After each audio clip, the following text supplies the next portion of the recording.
Hello and welcome to the Front Office Podcast. I'm your host, Marcus Cameron, and as always, our show is sponsored by Tees and Trees Clothing. Tees and Trees is where we stand on business.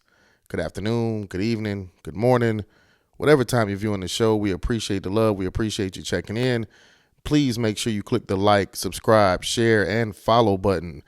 If you agree with the content, give us a like. If you don't agree, make sure you comment so we can go back and forth a little bit, make it a little interesting.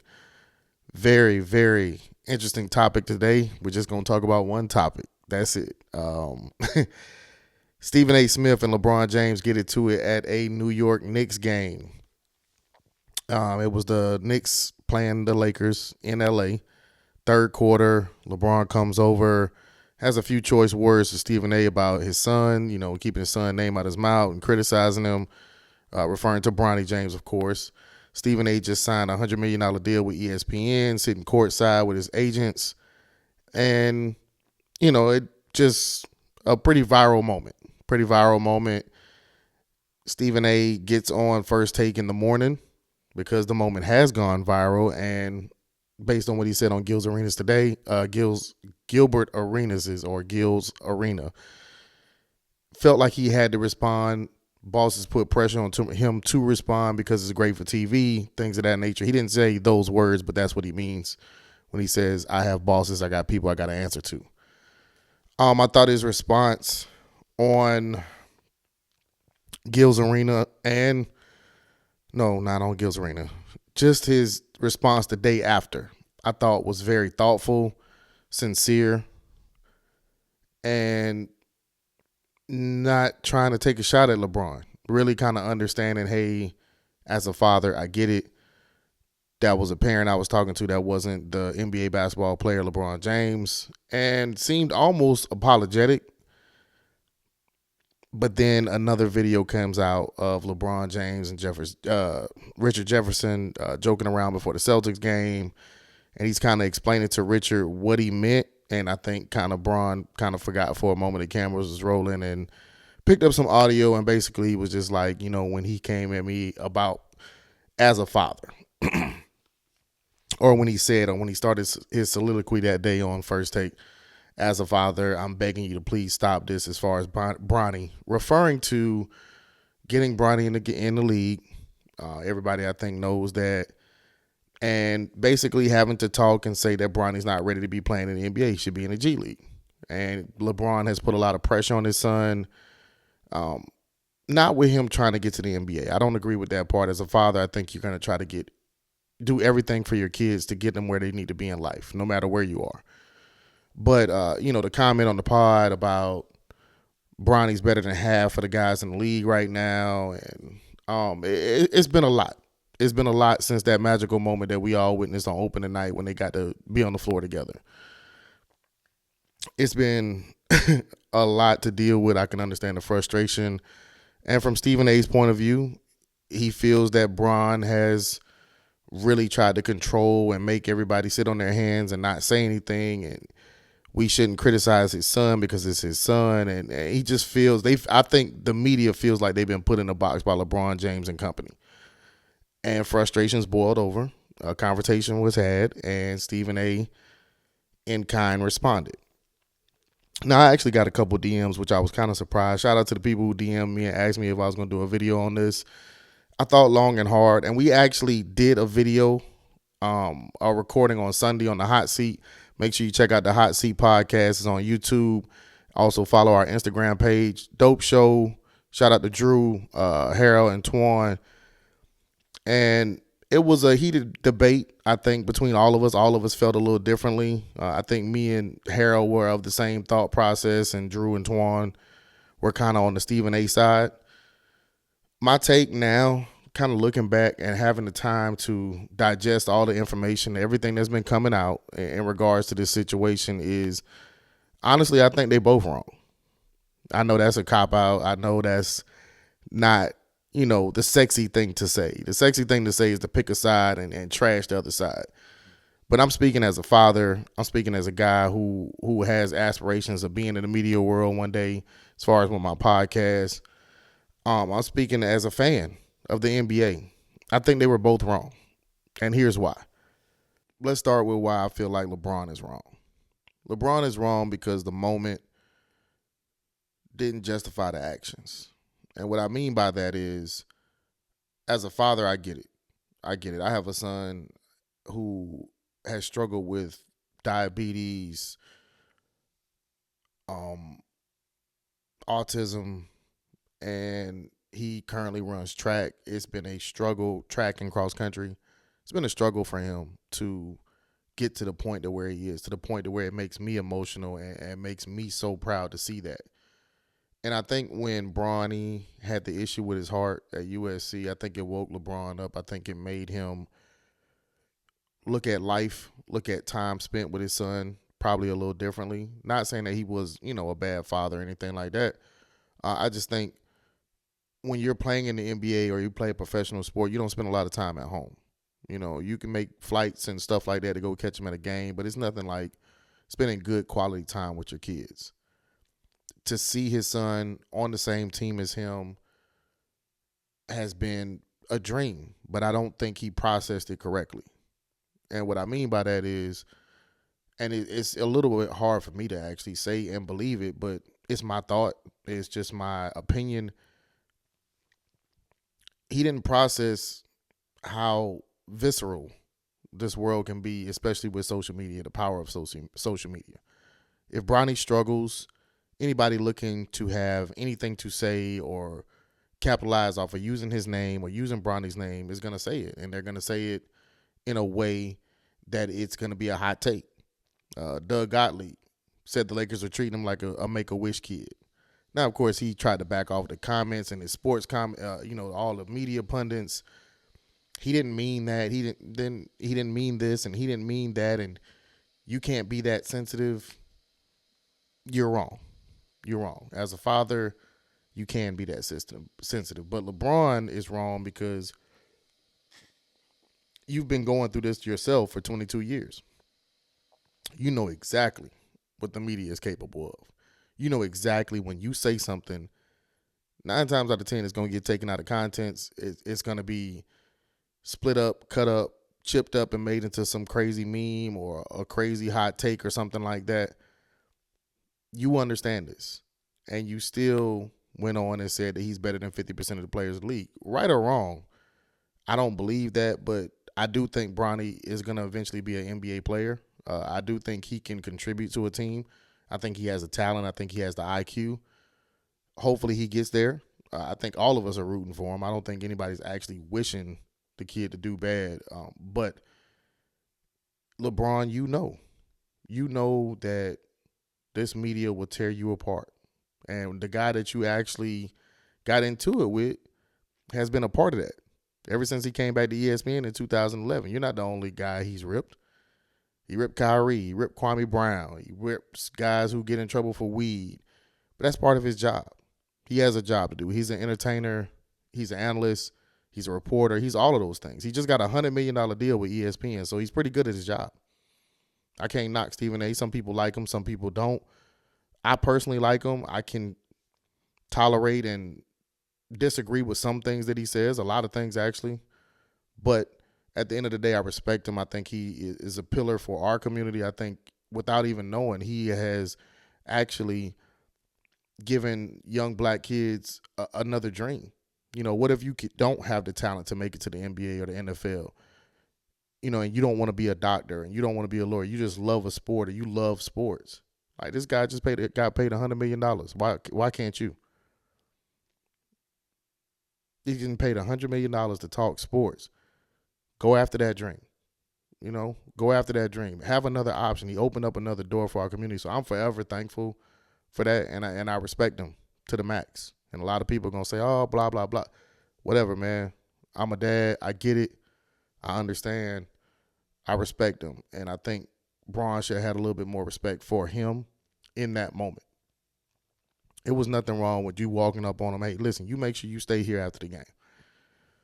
But in Bron's defense, as a father, again, it was on site.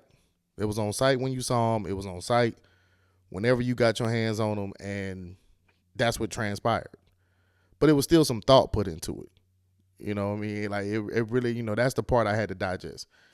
It wasn't just random, like you just saw red and you ran over there. I don't think that was the case. I think that was planned a little bit. It's not a coincidence. It was against the Knicks. LeBron had a big game. The Knicks are the Stephen A's favorite team. It was a lot put into that. It was a lot put into that. And I think his intentions were excellent. I actually was kind of proud that he did. I've never seen LeBron go at anybody in regards to what is being said about him. So I thought I was kind of proud of him. But then when I sat back and thought about him, I'm like, this is bad. This is bad for basketball. Now, the current state of the NBA is great because it's bringing conversation, it's bringing interest, it's drawing interest to the sport of basketball, bringing ratings up. When LeBron comes back, Stephen A. has to call some of these games. He's at some of these games. He's not going to stop being at these games, especially the big games, and the Lakers are actually winning right now. So they're going to see each other again. That's a guarantee. They're going to see each other again. So it does draw some interest, but I do think it's bad that two of the most powerful men in that sport, in LeBron James and Stephen A. Smith, are beefing or going head to head. Because now Stephen A., who is very savvy, very, very, very, very savvy. I'm going to get to him in just a minute.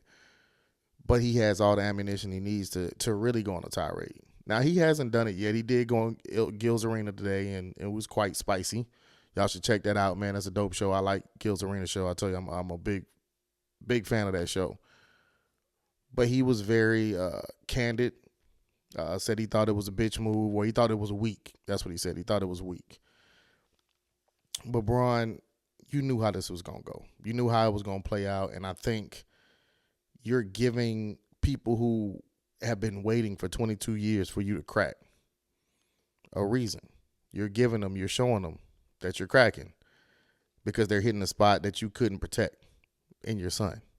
You know, when he was brawny, he was running around on the court with you as a little kid. Of course, he was off limits. But once he crossed that line and he became an NBA player, 55th pick or not, he's fair game.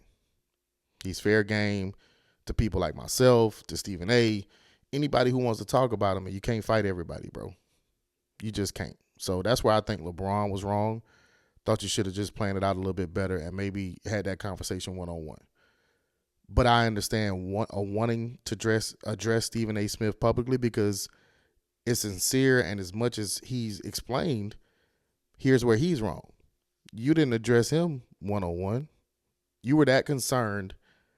And I heard him talk about this on numerous podcasts about how he gives players heads ups, and he looks out for players. He makes sure players get a heads up on what's going on about them and to watch out for this. And I don't doubt any of that because Stephen A. has been covering the NBA for 30 years, beat writer, analyst, ESPN superstar. He knows people. He knows a lot of people. He's an NBA insider, maybe not like Shams and Wojciechowski was, but he's respected in the basketball world. I can say without even having to be all the way in that world like that, I know he's respected. So the whole pleading with him as a father, you was grandstanding a little bit, bro. If you really felt that way, then why not reach out to him? You said it on your podcast. You and him don't have the best relationship, but you and Maverick Carter and you and Rich Paul are real cool. Why not reach out to Rich Paul and say, hey, man, listen, I know LeBron don't really want to talk to me like that, but something's on my heart and I need to speak with him. But when you get on TV and you, as a father, I'm pleading with you, stop this. After one game in the NBA, one game, the one bad game he played against an all-star point guard in Tyrese Maxey, and Tyrese cooked him. He should have. Tyrese should have cooked him. I'm not sure why people are so, flabbergasted by this shit. Like, he's supposed to cook him. He was absolutely supposed to cook him. But Bronny had a bad showing, but he's been doing well in the G League. Doesn't mean it's going to translate to the NBA court yet. He needs a year or two to really hone his skills and feel comfortable. But you grandstand it, which you do all the time. You did this shit with Kwame Brown. And then now, later on in your career, you're apologetic about it. And it's the same thing I said about Ryan Clark, grandstanding, and then you're apologetic about it. Now, what I will say about Ryan Clark is that you actually called Trent Richardson back to your show, The Pivot, and you publicly apologize to him the same way that you criticized him. That was 100. That was 100. It don't make it right, though. It doesn't make it right, but I can respect that. What I would like to see from Stephen A. Smith is if you felt that strongly about Bron and you felt that LeBron is making a mistake, a bad decision as a father, which is something that no man should question any other man about, not publicly anyway, you should have reached out. And I'm not saying that Stephen A. was questioning him as a father. He said on numerous occasions, a bunch of times, LeBron, the great family man, the great dad, great person, he does all the right things off the court. He's super complimentary of LeBron, but you do bring up his name in a negative light when it comes down to that GOAT conversation. And what I mean by negative is you don't just say how great LeBron is. You say he's great, but he's not this. My belief is not supposed to be this. I'm very happy that I've been able to see Michael Jordan, Kobe Bryant, and LeBron James, and a multitude of other players, but just to name those three, I think those three are really in the GOAT conversation. I've seen all three of them in their prime, bro. LeBron don't have to look like Jordan to me. He don't have to look like Jordan. If you got him at number 2, respect. I respect that list, bro. I can understand why somebody has Michael Jordan as number 1. I can understand why somebody has Kobe Bryant at number 1. I've seen all three of them in their prime, bro. I've been blessed. If you've been able to see all three of these guys in their primes, you've been blessed. Let's just leave it at that. Just leave it at that. I saw 3 of the best basketball players. Why would you only want to see one?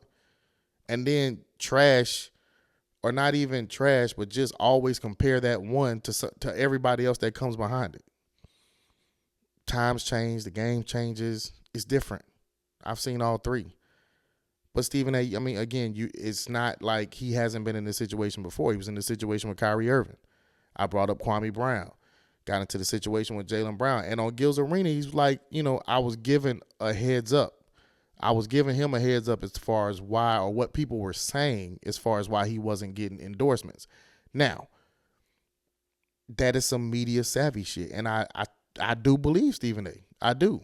I think what I would like to ask Stephen A. is, why not just make the phone call and say it personally? Why use it to grandstand? And I'm pretty sure his answer would be, I'm in TV, Marcus. It's my job to entertain. And that's a fair point.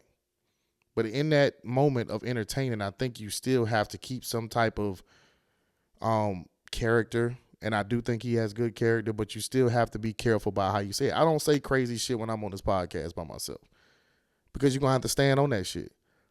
I truly believe some shit. I tell you, I don't agree with nothing Rashad McCants says. A lot of this shit that he says makes absolutely no sense, but I'll never question him as far as his resume. That guy played at one of the best universities in the country, and he played 7 or 8 years in the league. Respect. You can't take that away from him.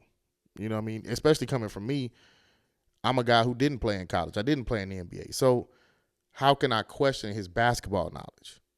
I cannot agree, and that's the great thing about sports. You don't have to agree to have a conversation. And I think that's where Stephen A. and LeBron differ. LeBron feels the way he feels. Stephen A. feels the way he feels. I think they're both wrong. I think it would be dope if they sat down and had a conversation, not for us, for them. For them. Because you're not going to be able to tell the story of basketball without LeBron James. And I'll be honest with you, shout out to Stephen A., I'm not sure you're going to be able to tell the story of basketball without Stephen A. Smith. He's a pillar in that game. He's covered it for 30 years. He is the top dog. It'd be nice. They don't have to be chummy, but it needs to be some level of respect there between the both of them. And that's the part that makes me sad, and that's why I say they're both wrong. That's my take on it. I'm going to be dropping the NFL free agency. We got a lot going on in the NFL. I'm going to be dropping one of those very, very soon, hopefully before the end of the week. Busy week, not a lot of track meets, but I got stuff going on with the cleaning, and we got the Carolina Cup coming up down here in South Carolina. I'm trying to get my fit together. Me and my wife, we're going to check that out. I am your host, Marcus Cameron. This has been the Front Office Podcast. T's and Trees is the closing line.